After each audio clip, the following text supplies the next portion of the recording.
मैं शिव जी के पूरा परिवार को चरणों में नमन करती हूँ और मैं भवानी माता के चरणों में प्रणाम करती हूँ।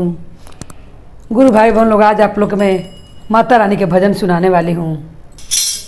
मैया बोला ना कहवा बिछा दी खटोलावा, मैया बोला ना कहवा बिछा दी खटोलावा।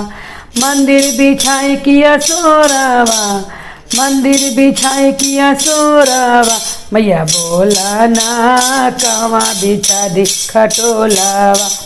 4 महीना मैया गर्मी के दिनवा, 4 मैया गर्मी के दिनवा, टपे टपे चूहे पसेनावा।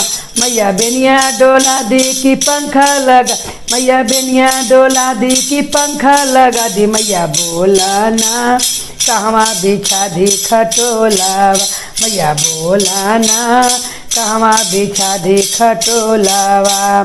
4 महीना मैया बरसा के दिनवा, 4 महीना मैया बरसा के दिनवा। मत घूमे जइहा तू गौआ नगरिया, मत घूमे जइहा तू गौआ नगरिया। मैया बोला ना कहवा बिछा दी खटोलावा, मैया बोला ना मंदिर बिछा दी किया सोरावा, मंदिर बिछाई किया सोरावा। मैया बोला ना कहवा बिछाई खटोलावा, मैया बोला ना कहवा बिछाई खटोलावा। 4 महीना मैया जाड़ा के दिनवा, 4 महीना मैया जाड़ा के दिनवा। थर थर कापे बदनिया, थर थर कापे बदनिया। मैया रजैया हो राई की 2 सालवा, मैया रजैया हो राई की 2 सालवा।